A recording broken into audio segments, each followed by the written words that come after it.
deputado Tarcísio Mota. Sempre um prazer lhe ver. Bem, Tarcísio. Boa tarde.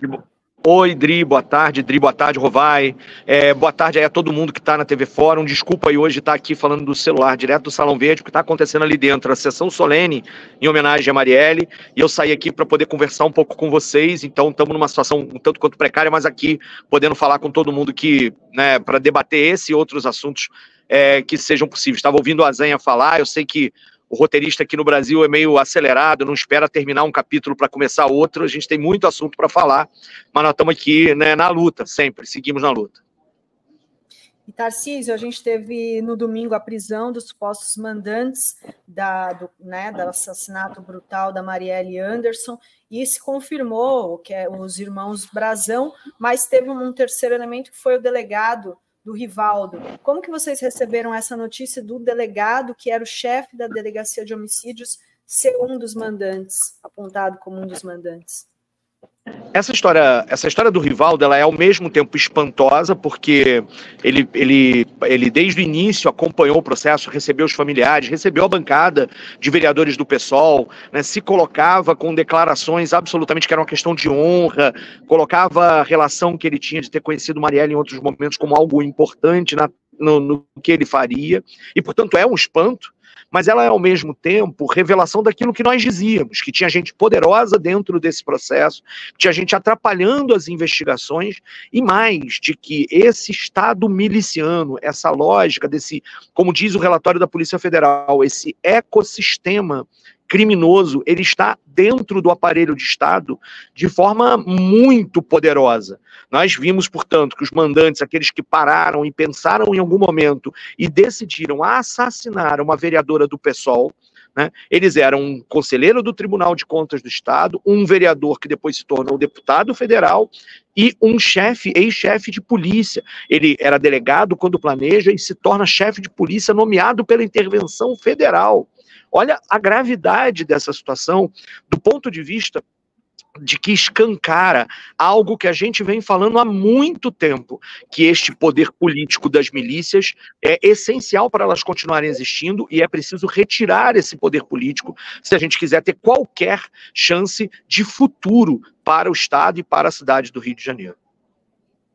Deputado, uma coisa que tem intrigado muito a mídia progressista e muitos daqueles que nos acompanham é o fato do Braga Neto, né, ser o interventor naquele momento, ter nomeado o delegado Rivaldo e rapidamente, muito rapidamente, ter emitido uma nota para jogar a batata quente para o colo do Richard, outro general. Sim. Eu falo isso muito rapidamente, porque não sei se o senhor se recorda, mas em 12 de dezembro a Fórum saiu com uma matéria, com uma fonte da Polícia Federal, dizendo que o GSI é que tinha insuflado os atos terroristas em Brasília. Rapidamente, muito rapidamente, o general Heleno, vovô do golpe, saiu com uma nota também, desqualificando a Fórum, desqualificando o repórter, desqualificando todo mundo. Uhum. Eu sempre fico muito... assim, quando as pessoas reagem tão rapidamente assim, isso me deixa com uma pulga atrás da orelha. O senhor também ficou com essa pulga atrás da orelha? Até porque o Braga Neto, né? Porque o problema sempre é, né, Rovai? A gente sabe que esse debate sobre a questão dos militares na política, os militares tentam aparecer como algo meio técnico, né? Como se eles não interferissem ou não agissem politicamente. O Braga Neto depois veio a ser candidato a vice-presidente da chapa do Bolsonaro. É claro que naquele momento ele não era isso, ele era, né, responsável pela intervenção e vai dizer que na verdade não foi ele, ou de que ele não sabia. Disfarçatez, na minha opinião, ele precisa ser devidamente investigado, por isso o pessoal, inclusive, entrou com representação na PGR para que se investigue, porque o Braga Neto, inclusive, e o Richard, e aí é óbvio, eu também acho que, né, há uma cadeia de comando que chega no Rivaldo, né, mas que havia uma contraindicação de nomeação do Rivaldo naquele momento. Então, acho sério. Hoje saiu, se eu não me engano, no jornal O Dia, algo que também precisa ser investigado, de como pessoas importantíssimas, naquele momento, na intervenção no entorno do Braga Neto, foram empregados no Tribunal de Contas do Estado, o mesmo Tribunal de Contas do Estado do Domingos Brazão. Essas coisas estão intricadas. Quem lê o relatório da Polícia Federal, tem momento em que eu comecei a ter que anotar no papel para entender quais eram as relações e qual era a rede presente, porque no meio do caminho, não só é o assassinato da Marielle, como é o Vale Escrito, como é uma série de outras coisas que a gente vê tudo junto ali, e as pessoas com conexões e interligações, e acham que uma intervenção federal como aquela, que não deu nenhum resultado, não sabia de nada, não tinha qualquer relação, foram, na minha opinião, tá provado depois dessa situação da Marielle, que a intervenção federal estava conectada com esse ecossistema político miliciano do estado do Rio de Janeiro. Ela não enfrentou esse ecossistema, pelo contrário, ela se conectou a ele, ela se serviu dele, fortaleceu ele. As ações da intervenção militar no Rio de Janeiro não aconteceram em nenhuma área de milícia. Por quê? Nós que defendemos e que discutimos essa questão das operações militares, né, não está aqui, mas quando a gente olha o mapa do tipo de situação que foi colocada ali, qual é a lógica? É uma questão de inteligência, porque precisam atacar...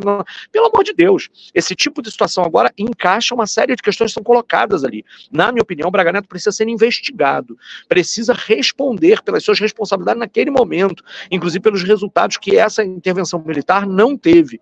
Então, para nós, eu não tenho dúvida de que essa situação ela precisa ser um dos pontos que a investigação precisa avançar.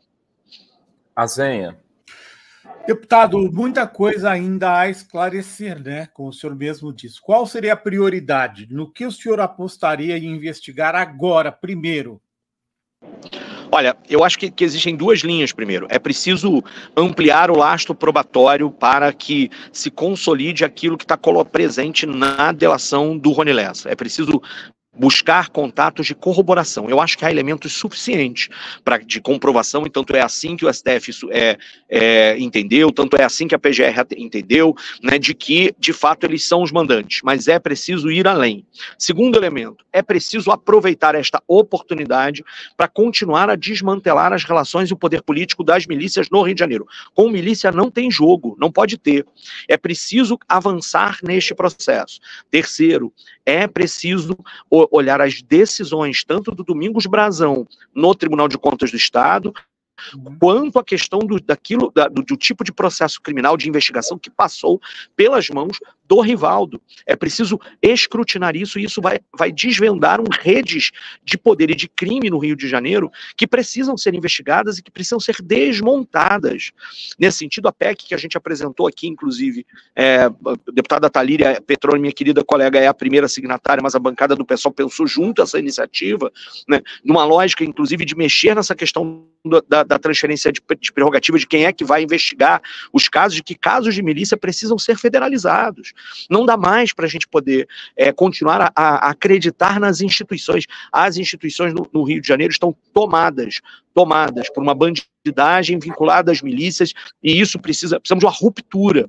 Não é possível que a gente imagine que no Rio de Janeiro a gente tenha continuidade. E eu acho, Azenha, Rovai, Idri, que a gente precisa discutir isso muito a sério. Nós estamos em período eleitoral.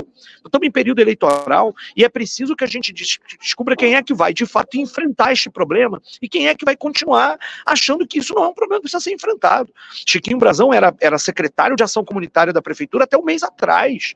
Domingos Brazão teve 60 de 66 votos na Assembleia Legislativa. Isso não pode mais acontecer, gente. Isso não pode. Então há um elemento da continuidade da investigação, mas o que tem até aqui precisa e exige de todos nós uma resposta política. Existe uma resposta política que não pode ser no meio do caminho. A luta de justiça por Marielle Anderson não se encerra na condenação, que eu espero que venha, destes mandantes que estão agora identificados. Ela precisa continuar no enfrentamento ao poder miliciano presente numa unidade da federação, e o relatório da PF é primoroso nesse ponto de vista e diz que há muito o que investigar e há muito o que desmontar dessa rede de poder que está colocada no Rio de Janeiro. Muito bem, deputado. Eu sei que o senhor está aí com compromisso, não vou lhe segurar mais, mas vamos fazer uma nova entrada sua aí em breve aí, para até poder ir desenhando como que isso... Eu queria depois conversar com você, Tarcísio, sobre como uma prefeitura do Rio de Janeiro poderia mudar isso, entendeu? Qual a perspectiva? Então a gente mais marcamos... Vai ser capaz, se quiser dar um plano. Sim. Não queria dar um papo, porque acabou de acontecer o discurso do Silvio Almeida aqui na sessão do Congresso, da Câmara, e ele falava alguma coisa, e ele fez um tweet, inclusive, lembrando sobre como é que a morte de defensores de direitos humanos no Brasil tem muita relação com essa questão da terra, né? Seja da terra urbana, seja da terra rural, seja das demarcações de terras quilombolas ou indígenas, mas que é curioso como a gente às vezes não pensa nessa questão da reforma urbana, da democratização do solo urbano, de uma lógica, porque milícia é máfia, tem poder político, tem poder econômico. Cortar as fontes de poder econômico da milícia passa, por exemplo, por garantir moradia para todo mundo. Garantir moradia digna para todo mundo parece que não é, mas é um elemento central, retomar determinados elementos. É isso, eu passei 6 anos na Câmara de Vereadores querendo discutir o plano diretor e a prefeitura ignorando e fazendo varejo urbanístico. Aquele projeto de lei que está citado, que é só a gota d'água do processo como um todo, ele é um exemplo de como a atual prefeitura tratou a legislação urbanística e impede que, de fato, a gente retome o debate sobre reforma urbana, que significa democratização do solo urbano, e isso retira poder político e econômico da milícia. E aí, a gente vê o Chiquinho Brazão aqui na Câmara dos Deputados querendo aprovar um projeto que, na verdade, legitimava que a milícia continuasse a tomar os imóveis do Minha Casa Minha Vida, que foram distribuídos para as pessoas na lógica de uma política de moradia que interessava as construtoras, mas que não discutia a essência, que é a democratização do solo urbano. Esse é um exemplo claro de como a prefeitura precisa interferir nisso, e é claríssimo, na minha opinião, que os últimos governos, que os últimos mandatos não trabalharam nesse sentido. Pelo contrário, ou atuaram pela especulação imobiliária ou pela desregulamentação completa desse processo, que só favoreceu a ampliação do poder das milícias e dos grupos territoriais que dominam. Então há muito que a prefeitura precisa fazer. Silvio Almeida falando aqui desse processo me lembrou, e aí por isso quis fazer esse comentário no calor da hora, que é um dos elementos centrais para nós. Mas tem muito mais, eu quero pedir desculpas, que eu adoraria continuar aqui, mas preciso voltar lá até para fazer uma fala. E em breve, quem sabe agora na quinta-feira a gente arruma um encaixe, ou vê no outro dia para voltar aqui para falar com quem assiste aqui pela Fórum. Eu sou sempre muito bem recebido por vocês aqui. Um grande abraço e seguimos juntos na luta. A casa é sua, você volta a hora que você quiser. Beijo, Tarcísio. Vai lá. Beijo, tchau. Beijão, meu irmão.